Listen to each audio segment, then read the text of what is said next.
Assalamualaikum warahmatullahi wabarakatuh. Perkenalkan nama saya Muhammad Rafi Zaidan, NIM saya 2022 jurusan saya Sistem Informasi. Saya akan menjelaskan eh, pengembangan sistem informasi, monitoring kesehatan mental berbasis web.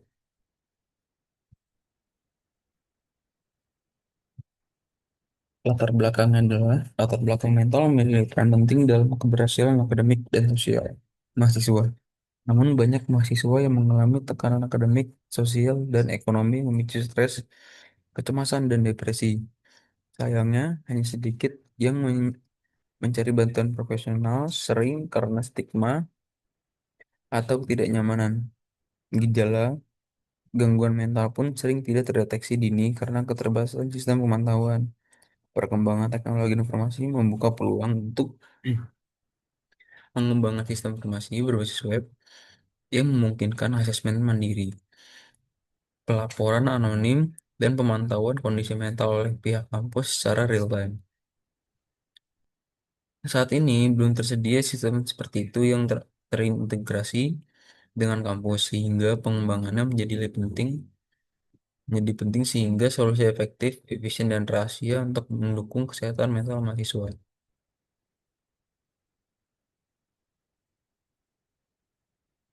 Identifikasi masalah. Kurangnya alat atau sistem untuk memantau kondisi kesehatan mental mahasiswa dengan cara real time. Dikarenakan kurangnya alat dan sistem menjadi minimnya akses untuk mahasiswa terdapat layanan konseling atau psikolog secara digital. Dan belum adanya sistem berbasis web yang dapat menghubungkan mahasiswa dengan pihak kampus secara cepat dan mudah terkait kesehatan mental.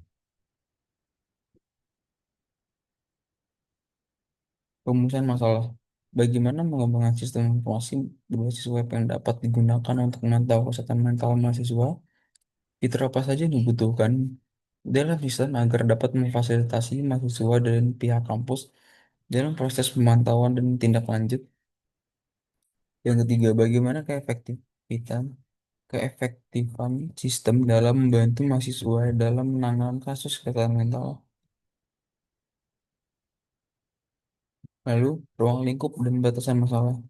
Ruang lingkup mengembangkan sistem dikhususkan untuk pemantauan terhadap kesehatan mental mahasiswa dengan berbasis web. Dirancangnya sistem digunakan oleh mahasiswa, konselor, dan pihak kampus dengan fokus pada fitur asesmen mandiri, pengaduan kondisi, notifikasi ke pihak kampus, dan dashboard monitoring. Batasan masalah. Sistem tidak mendiagnosis medis secara langsung, penilaian kesehatan mental menggunakan kuesioner. Sistem yang digunakan hanya berbasis web, tidak termasuk versi mobile app. Maksud dan tujuan riset. Maksudnya adalah mengembangkan sistem informasi berbasis web, membantu proses pemantauan terhadap kondisi mahasiswa secara efektif, bertahap, dan rahasia. Terdapat banyak mahasiswa yang tidak dapat eh, diri untuk konsultasi, dapat beranikan diri untuk berkonsultasi mental mereka secara langsung bertemu dengan dosen, maka dengan itu saya berniat membantu mereka dengan cara membuat konsultasi mental berbasis web, membangun dan mengembangkan sistem monitoring kesehatan mental mahasiswa berbasis web, yang lalu menyediakan platform asesmen mandiri bagi mahasiswa sebagai evaluasi kondisi mental mereka, menyediakan dashboard pemantauan untuk konselor atau pihak kampus, melakukan pengujian sistem dengan menggunakan kelompok pengguna untuk mengidentifikasi potensi masalah atau kekurangan sebelum diluncurkan secara luas. Rumusan hipotesa. Penggunaan sistem informasi monitoring kesehatan mental berbasis web meningkatkan kemampuan mendeteksi dini terhadap gejala gangguan kesehatan mental mahasiswa dengan meningkatkan aksesibilitas mahasiswa terhadap pelayanan konseling kesehatan mental, implementasi sistem informasi monitoring kesehatan mental berbasis web, mempercepat waktu respon secara intervensi dari pihak konselor terhadap mahasiswa yang terpantau mengalami masalah.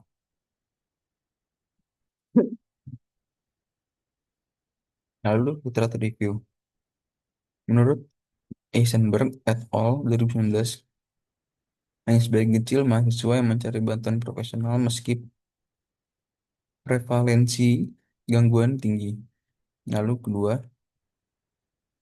Laudon dan Laudon 2021. Sistem informasi mendukung pengambilan keputusan berbasis data.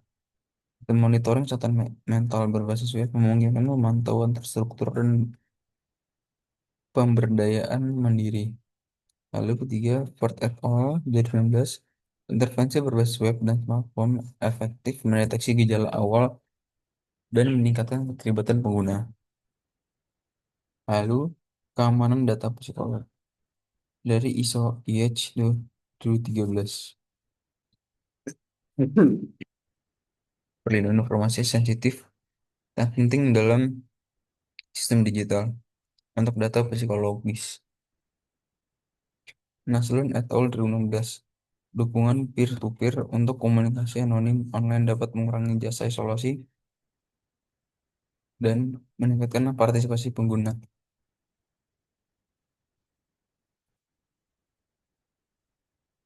Ini ada gambar eh, elisitasinya. Mahasiswa dapat login, mahasiswa dapat melakukan konseling, mahasiswa dapat melakukan informasi mental health. Lalu keempatnya konselor dapat login, kelima konselor dapat mengelola informasi, konselor dapat melakukan konseling. Dan saya pengen sistem ini berjalan user friendly dan website responsif. Pengembangan sistem monitoring kesehatan mental mahasiswa berbasis web. Ini ada gambar use case-nya. Jadi mahasiswa terdapat dapat melakukan login, mahasiswa dapat melakukan konseling, mahasiswa dapat melihat informasi. Untuk konselornya, konselor dapat login, konselor dapat melakukan konseling, dan konselor dapat eh, melakukan dapat mengelola informasi. Nah, itu spesifikasi use case-nya dari usernya. Eh, User itu melakukan login, lalu sistem akan menampilkan halaman utama. Untuk alternatif flow-nya, jika koneksi error akan kembali menuju login. Untuk konselornya, konselor login, sistem akan mengambil informasi mental health. Konselor dapat mengedit informasi pada halaman utama. Sistem menambahkan update informasi. Ini gambar activity diagram yang login. Terdapat mahasiswa dan konselor dapat login. Lalu mahasiswa dan konselor dapat melihat informasi yang ditampilkan oleh sistem. Konselor dapat mengelola informasi. Jadi setelah mengelola informasi akan ditampilkan oleh sistem untuk menerima mahasiswa. Setelah login dapat melakukan konseling. Dari konseling sistem akan menampilkan room chatnya. Begitu dari konselor akan menerima konseling, sistem akan menampilkan room chatnya. Sekian presentasi dari saya. Maaf jika ada salah kata. Assalamualaikum warahmatullahi wabarakatuh.